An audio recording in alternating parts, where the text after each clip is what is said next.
Assalamualaikum warahmatullahi wabarakatuh. Bapak Ibu guru hebat, pada kesempatan kali ini saya akan menjelaskan tentang koneksi antar materi modul 2.1. Pendidikan berdiferensiasi adalah serangkaian keputusan masuk akal yang dibuat oleh guru yang berorientasi kepada kebutuhan murid. Pembelajaran diferensiasi dapat dilakukan dengan langkah-langkah sebagai berikut. 1. Merumuskan tujuan pembelajaran. 2. Memetakan kebutuhan belajar berdasarkan kesiapan belajar, minat, dan profil murid. 3. Menciptakan suasana belajar yang kolaboratif dan positif. 4. Melakukan penilaian yang berkelanjutan. 5. Melakukan diferensiasi konten, produk, dan proses. Diferensiasi konten adalah mendiferensiasikan materi pembelajaran kepada murid berdasarkan kebutuhan. Diferensiasi proses adalah usaha untuk membantu murid memahami materi pembelajaran dengan memberi beberapa kegiatan atau scaffolding sesuai dengan kebutuhan murid. Dan diferensiasi produk adalah tagihan atau hasil yang diharapkan dari murid setelah proses pembelajaran dilaksanakan. Pembelajaran berdiferensiasi dapat memenuhi kebutuhan belajar murid dan membantu mencapai hasil belajar yang optimal. Dikarenakan pembelajaran berdiferensiasi berpihak pada murid, menciptakan lingkungan belajar yang positif, kolaboratif, dan saling menghargai, serta adanya strategi pembelajaran didasari oleh kebutuhan murid meliputi kesiapan belajar, minat, dan profil belajar murid. Kebutuhan murid, kesiapan belajar murid dari lambat ke cepat, konkret ke abstrak, mandiri sampai ke bantuan.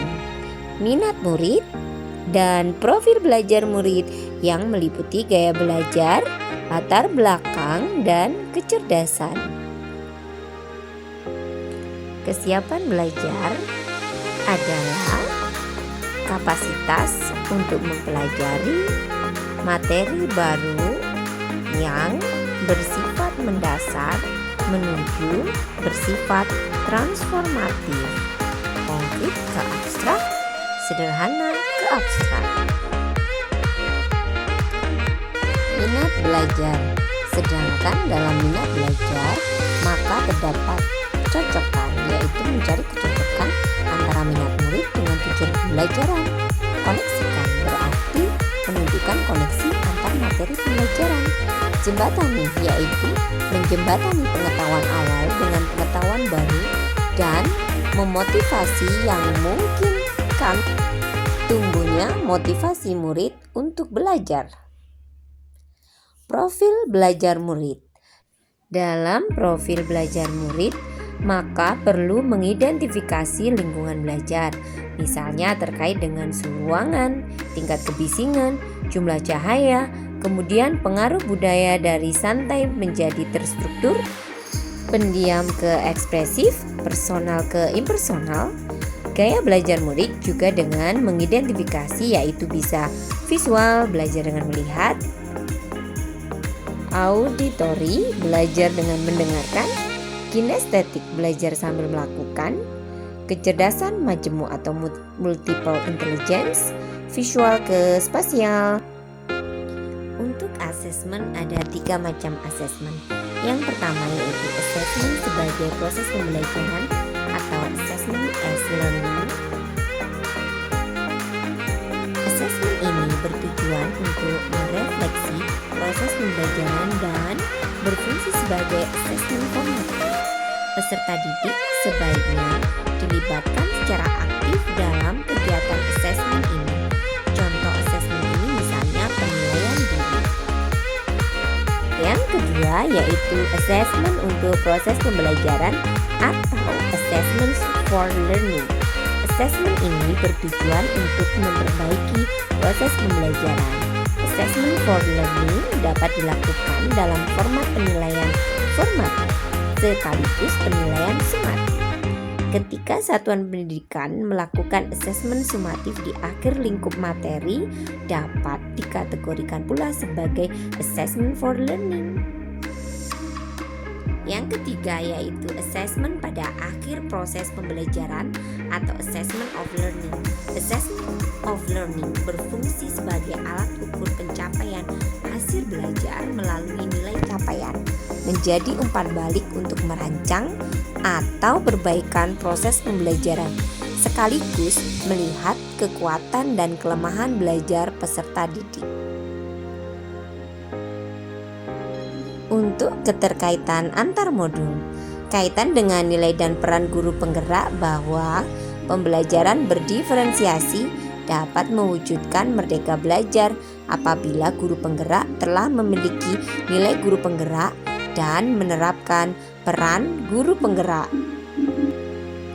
Kaitan dengan visi guru penggerak, seorang guru penggerak tentunya memiliki visi untuk mewujudkan merdeka belajar yang sesuai profil pelajar Pancasila dengan melaksanakan pembelajaran yang berpihak pada anak yang selaras dengan pembelajaran berdiferensiasi, menyesuaikan kebutuhan belajar anak berdasarkan kesiapan belajar, minat, dan profil belajar murid.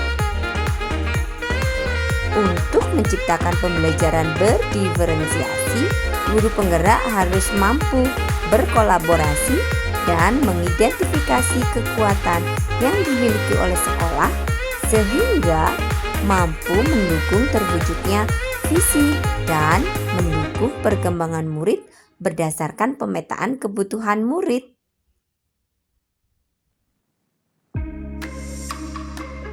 Kaitan dengan budaya positif adalah perwujudan dari nilai-nilai atau keyakinan universal yang diterapkan di sekolah. Lingkungan belajar yang mendukung diferensiasi dibangun dengan menerapkan budaya positif, yaitu komunitas belajar setiap orang di dalam kelas akan menyambut dan merasa disambut oleh orang lain. Demikian pemaparan dari saya, koneksi antar materi modul 2.1 calon guru penggerak angkatan ke-9. Terima kasih. Wassalamualaikum warahmatullahi wabarakatuh.